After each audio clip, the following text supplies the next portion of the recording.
On va se le dire, le paysage actuel de l'investissement est difficile. Il y a plein d'incertitudes et on est confronté à des corrélations élevées entre les actions et les obligations qui semblent évoluer main dans la mauvaise direction. Les distinctions traditionnelles, comme celles entre les secteurs défensifs et les secteurs cycliques, sont devenues floues. Par exemple, les grandes entreprises technologiques font aujourd'hui figure de valeur refuge, tandis que les services publics, qui normalement résistent au ralentissement économique, ont eu des rendements décevants. Ces changements-là rendent les décisions de diversification plus complexes. Il est donc temps de revenir à l'investissement fondamental, c'est-à-dire se concentrer sur les gains à long terme, valoriser les revenus de dividendes et prendre profit des taux d'intérêt élevés. Il faut aussi reconnaître que les conditions économiques et les rendements du marché ne sont pas toujours en adéquation. Aujourd'hui, examinons les moyens de gérer la volatilité dans le marché en cette fin de 2023. Bonjour, je m'appelle Pierre-Benoît Gauthier, vice-président adjoint à la stratégie de placement à IG Gestion de patrimoine. Joignez-moi chaque semaine alors qu'on explorera les différentes tendances qui influencent les marchés. C'est la semaine du 30 octobre et encore une fois, les marchés sont en mouvement. Commençons par un principe fondamental. Être un investisseur signifie pas être un trader. Autrement dit, l'investisseur focus sur le long terme, le trader focus sur le court terme, pour ne pas dire le terme immédiat. Comme le dit le proverbe, investir, c'est comme regarder de la peinture séchée. Donc, l'important, c'est de viser une appréciation à long terme de l'actif. C'est sûr et certain que cette patience est plus facile à obtenir quand on comprend ses actifs. Par exemple, si on entend des nouvelles inquiétantes à la télé, dans les médias, et on se demande comment cet événement-là va-t-il affecter la demande des consommateurs pour les hamburgers, pour les téléphones portables, pour les voitures, eh bien, on va se rendre compte souvent que la réponse est non. Ce qui va renforcer l'idée selon laquelle la volatilité du marché, qui repose sur le sentiment, est plus susceptible de rebondir à court terme. Même, ça peut déboucher sur des opportunités. Les tendances historiques confirment ce point de vue.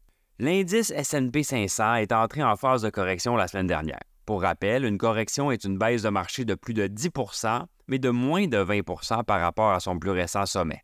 Cette situation-là s'est produite 18 fois depuis la Deuxième Guerre mondiale. La correction moyenne se présente comme suit. Elle dure 93 jours, évidemment en moyenne, et le marché chute de 14 %.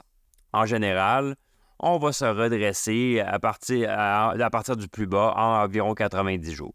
Mais le fait intéressant est que, à partir du point le plus bas d'une correction, un an plus tard, le rendement a été en moyenne de 25 %. Le revenu est un autre aspect crucial qu'il ne faut pas éclipser par la recherche des gains en capitaux. Lorsque les marchés évoluent de façon un peu latérale, c'est-à-dire que ça monte, ça baisse, il ne se passe pas grand-chose, bien, les actions à dividendes peuvent offrir une certaine récompense. À titre d'exemple, au cours des décennies à haut rendement, comme les années 80, 90, 2010, les dividendes représentaient entre 17 et 28 % du rendement total de l'indice S&P 500. Dans les années 70, qui avaient été plus turbulentes, ils représentaient 73 % du rendement total. Dans des endroits comme le Canada, les rendements de dividendes ont tendance à dépasser ceux des actions américaines, donc peuvent être encore plus attrayants. Et en période de taux d'intérêt élevés, les actifs à revenus fixes, comme les obligations, le sont aussi. Tout ça ne signifie pas qu'il faut adopter une position qui soit uniquement conservatrice.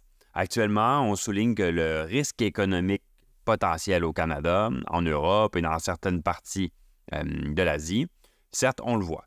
Toutefois, l'affaiblissement des données économiques n'est pas toujours synonyme de mauvais résultats pour le marché. Prenons l'exemple de l'indice ISM manufacturier, dont on parle souvent dans ce balado. On pourrait supposer que des données manufacturières fortes, donc indicateurs d'une économie robuste, prédisent des résultats positifs pour le marché. Or, l'histoire montre plutôt le contraire.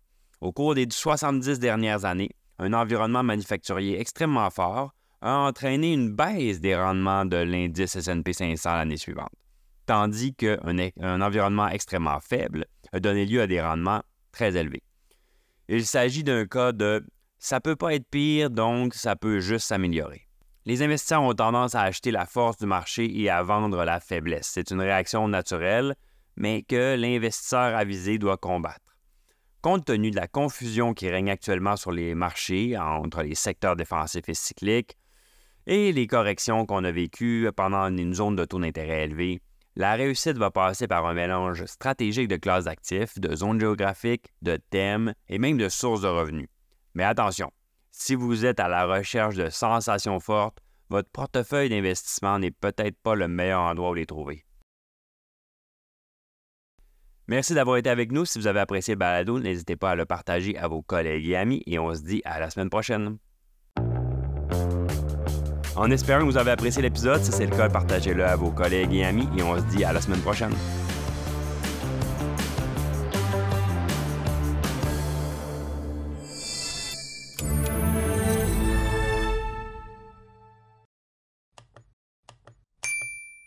Le contenu de ce balado, y compris les faits, les perspectives, les opinions et les recommandations, ne doit pas être pris ni être interprété comme un conseil en matière de placement, ni comme une offre de vente ou une sollicitation d'offre d'achat de tout titre cité. On ne doit pas se fier sur le contenu de ce balado à quelque fin que ce soit, et IG, Gestion de patrimoine, n'est aucunement responsable de son utilisation. Le présent balado renferme des énoncés prospectifs qui décrivent nos attentes actuelles ou nos prédictions pour l'avenir.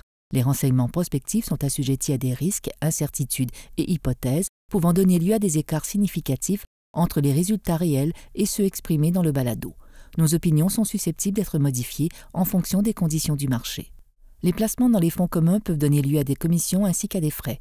Veuillez lire le prospectus avant d'investir. Les fonds communs ne sont pas des placements garantis, leur valeur varie fréquemment et leur rendement antérieur peut ne pas se reproduire.